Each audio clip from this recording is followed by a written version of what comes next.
Nous consacrons aujourd'hui une édition spéciale en lien avec la remise du rapport final de l'AEJ à ses mandants, les cantons de Berne, du Jura ainsi que la Confédération. C'est donc sur le coup de 11 h ce matin que le président de l'AEJ, Serge Sierro, a remis officiellement le rapport final à la conseillère fédérale Evelyne Widmer-Schlumpf. Il en a fait de même avec le conseiller d'État bernois Philippe Pernou et la ministre jurassienne Elisabeth Baum-Schneider. De cette façon et sans grand fracas, l'Assemblée interjurassienne met un terme à un travail commencé il y a 3 ans.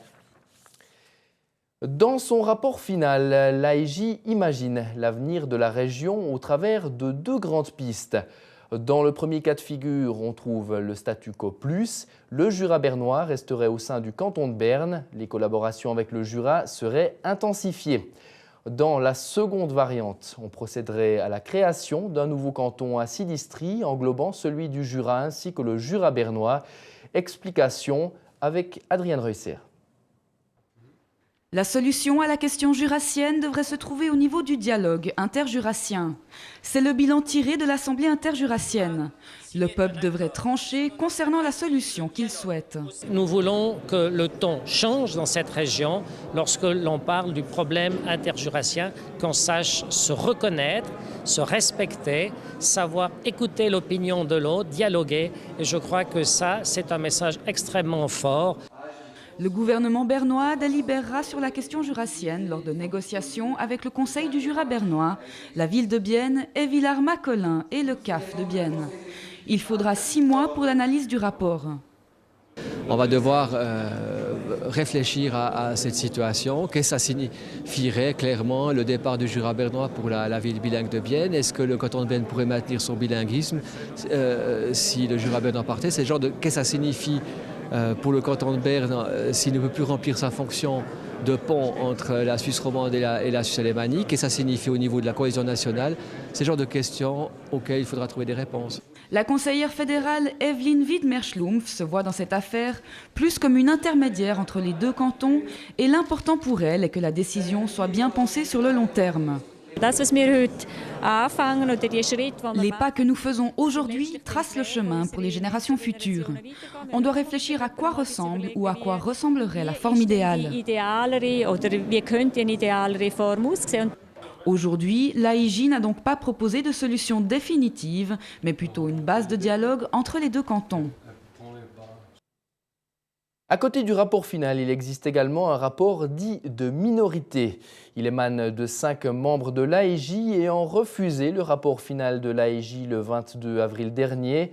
Le groupe, avant tout issu des milieux de droite, reproche notamment au rapport final d'être trop en faveur de la création d'un nouveau canton à 6 districts. Explication. La députée du Parti bourgeois démocrate du Grand Conseil bernois, Anne-Lise Vaucher, est une des instigatrices du rapport de minorité.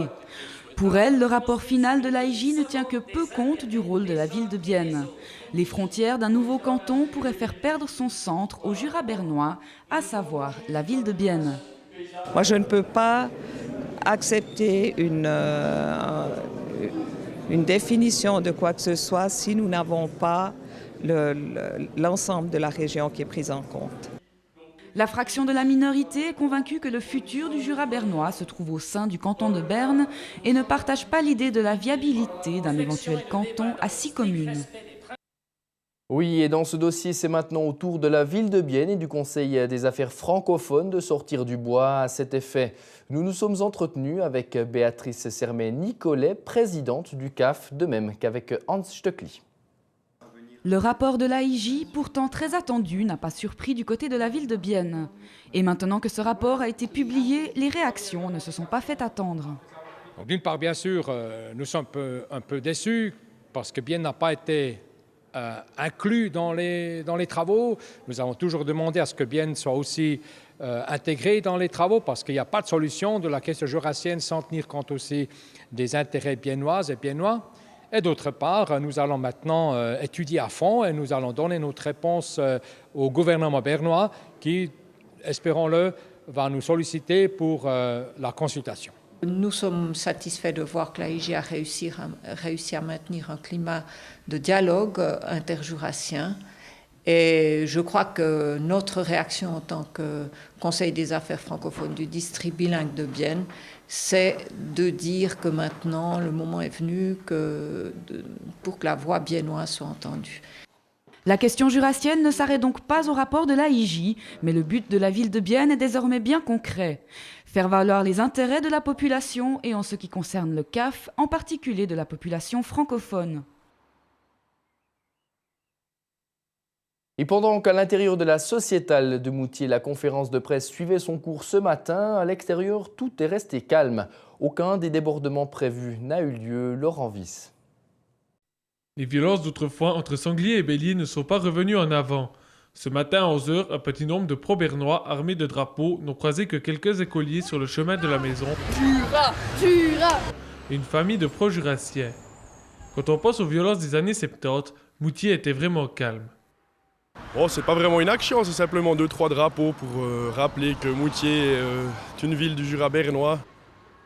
Le rapport de l'AIJ parle en faveur d'un nouveau canton. Les sangliers demandent dans un communiqué de presse la dissolution de l'Assemblée interjurassienne. Et puis les arguments par rapport à ce qui sortait il y a 35 ans sont toujours un peu les mêmes. Il y a toujours l'idée de réunification. Et puis d'un autre côté, une majorité de la population du Jura bernois qui est toujours attachée au statu quo et qui ne veut pas ce changement.